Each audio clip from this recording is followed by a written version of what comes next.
14 صدیوں سے یہ قوم اپنا حق مانگ رہی ہے. کیا حق مانگ رہی ہے؟ صرف اتنا حق کہ ذکر اہل بیت کرنے دو. ایک ہی مطالبہ ہے، ذکر حق کرنے دو.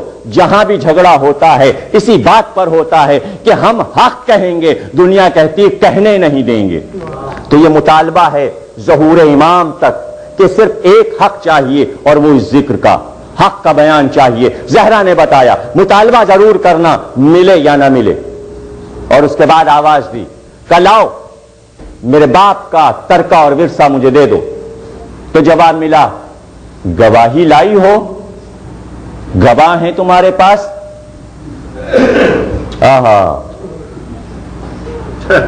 فمن حاجک فیہ من بعد ما جاءک من العلم فقل تعالوا ندعو ابناءنا وابناءکم نساءنا ونساءکم انفسنا وانفسکم ثم نبتہل فنجعل لعنۃ اللہ علی الکاذبین. جب علم آ گیا ہے تو اب جھگڑا کیسا؟ لاؤ بیٹوں کو لاؤ، عورتوں کو لاؤ، نفسوں کو لاؤ اور ہم سب مل کر جھوٹوں پر لعنت کریں. پروردگار کی گواہی میں کون چلا؟ محمد چلے، علی چلے، فاطمہ چلی، حسن چلے، حسین چلے، جو اللہ کی گواہی میں آئے تھے. عیسائیوں کے مقابل اس خدا کے گواہ سے گواہ مانگ رہے تھے. گواہ لاؤ. اس لیے کہ فقہ اسلامی یہ کہتی ہے کہ نصاب شہادت ہونا چاہیے، قانونی مقدمے میں گواہ ہونا چاہیے اسلامی فقہ کے مطابق. جو فقہ فاطمہ زہرا سے ٹکرا جائے ہم ایسی فقہ کو نہیں مانتے. ہم ایسی فقہ کو نہیں مانتے کہ جو فاطمہ زہرا سے گواہ مانگے، سچی بی بی صدیقہ سے گواہ مانگے. گواہ لاؤ. تو فاطمہ زہرا معصومہ تھیں، انہیں معلوم تھا کہ گواہ مانگے جائیں گے. بی بی تیاری کے ساتھ آئی، بتایا کہ تمہیں تو ابھی مقدمہ لڑنے کا شعور بھی نہیں ہے. میں وکالت بھی کر سکتی ہوں، میں جج بھی بن سکتی ہوں، میں کیس لڑ سکتی ہوں اور قرآن کی روشنی میں کیس لڑوں گی. زہرا نے بتایا کہ میں تو اصولی قانونی لا کے مطابق عدالت میں آ گئی. تمہیں اتنا نہیں معلوم کہ جس پر مقدمہ کیا جاتا ہے وہ جج نہیں بن سکتا. زہرا نے تو حکومت پر مقدمہ کیا ہے. حکومت کو کہنے میں آنا چاہیے، جج تیسرا ہونا چاہیے. دنیا کے لا میں ہے، قانون میں ہے، جس پر مقدمہ ہوتا ہے وہ فیصلہ نہیں کر سکتا. اس کو آنا پڑے گا، وکالت کرنی پڑے گی اور تیسرے کو بلا کر فیصلہ کروانا پڑے گا. اور یہاں فیصلہ کرنے والا خود ہی مجرم ہے، اس کا کوئی وکیل نہیں. زہرا نے بتایا کہ تم تو گواہ نہ دے سکے اپنی جھوٹی حدیث پر، میں چونکہ اپنے باپ کی بیٹی ہوں اس لیے میں گواہ لائی ہوں. کہ کتنے ہیں گواہ؟ کہ علی کو لائی ہوں گواہی میں، حسن کو لائی ہوں گواہی میں، حسین کو لائی ہوں گواہی میں، اور اپنے گھر کی کنیز ام ایمن کو لائی ہوں گواہی میں. جواب ملا کہ اسلام میں 2 مرد ہونے چاہیے گواہ یا 4 عورتیں. تمہاری گواہی ناکافی ہے اس لیے قابل قبول نہیں. جو بی بی پہلے سے یہ جانتی ہے کہ گواہ مانگے جائیں گے اور گواہ لے کر گئی ہے، کیا اس بی بی کو یہ نہیں معلوم کہ 2 مرد اسلام میں ہوتے ہیں اور 4 عورتیں؟ تو بی بی کے لیے کیا مشکل تھی؟ مردوں میں ایک علی کو لے جاتی، ایک سلمان کو لے جاتی، 2 گواہ ہو جاتے، بی بی کو مل جاتا ورثہ، مطالبہ بھی ختم ہو جاتا عدالت کا. اور اگر نہیں لے جانا تھا 2 مرد تو 4 عورتیں لے جاتی. 4 عورتیں پوری تھیں. اسما بنت امیس کو لے جاتی، جناب فضہ کو لے جاتی، جناب ام سلمہ کو لے جاتی اور جناب ام ایمن کو. 4 عورتیں جاتی، گواہی دیتی، حق مل جاتا. نہیں، بی بی نے بتایا گواہی تو لے جاؤں گی لیکن غیر معصوم گواہی نہیں لے جاؤں گی، مباہلے والے گواہ لے کر جاؤں گی. یہ علی میرا گواہ ہے جس نے قرآن پر گواہی دی ہے، جس نے رسالت پر گواہی دی. مانو یا نہ مانو کا ایک ہے. اور دوسری بات یہ کہ شوہر کی گواہی بیوی کے حق میں نہیں مانی جاتی.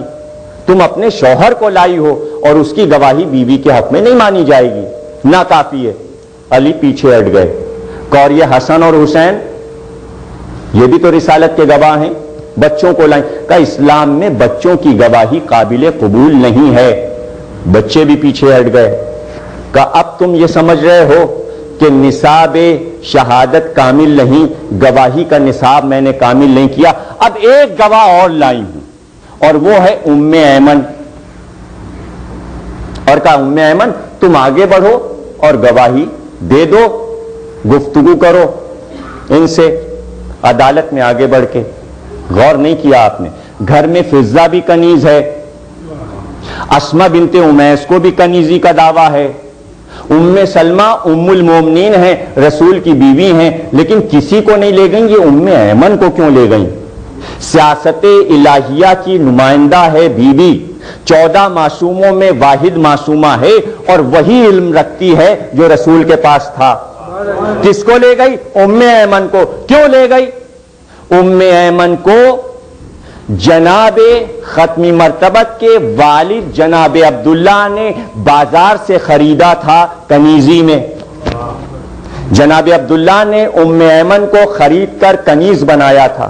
عرب کا دستور تھا کہ جب کوئی مر جاتا تھا تو مال و متاع بیٹے کو ملتا تھا, اس کے بعد اس کے بیٹے کو. تو اس میں زیادہ تر جو مال ہوتا تھا کنیزیں ہوتی تھیں, غلام ہوتے تھے, نیزے ہوتے تھے, تلواریں ہوتی تھیں, گھوڑے ہوتے تھے, ناقے ہوتے تھے. ظاہر ہے کہ بینک بیلنس تو نہیں ہوا کرتا تھا اس زمانے میں, یہی چیزیں تھیں اور اسی کی وراثت تھی. زمین تھی, باغات تھے, کھیت تھے.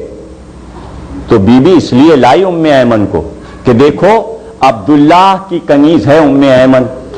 جب عبداللہ کی وفات ہوئی تو یہ کنیز وراثت میں محمد کو ملی. جب محمد کی وفات ہوئی تو یہ کنیز وراثت میں مجھ کو ملی. نبی وارث ہوتا بھی ہے, وارث بناتا بھی ہے, ورنہ یہ کنیز پھر حکومت کو مل جاتی. اگر محمد کا مال حکومت کا ہے اور قبضہ حکومت کرنا چاہتی ہے نبی کے مال پر, تو سنو, جتنے نیزے چھوڑے ہیں وہ میرے گھر میں, جتنی تلواریں چھوڑی ہیں وہ میرے گھر میں, جتنے لباس چھوڑے ہیں وہ میرے گھر میں, جتنی کنیزیں چھوڑی ہیں وہ میرے گھر میں. لے سکتے ہو تو لے کر دکھاؤ.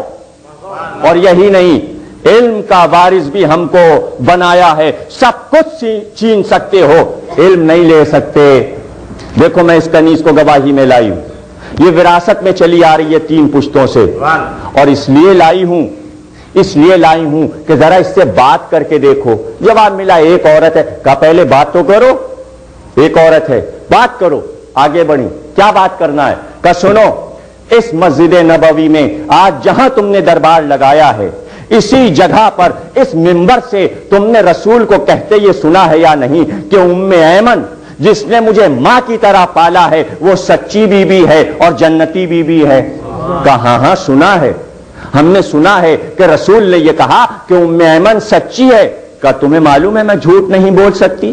کہ ظاہر ہے جب رسول نے تمہیں سچا کہہ دیا تو تم جھوٹ کیسے بول سکتی ہو؟ تو کہا میں گواہی دیتی ہوں کہ فدق فاطمہ کا ہے. صلوات پڑھیے گا.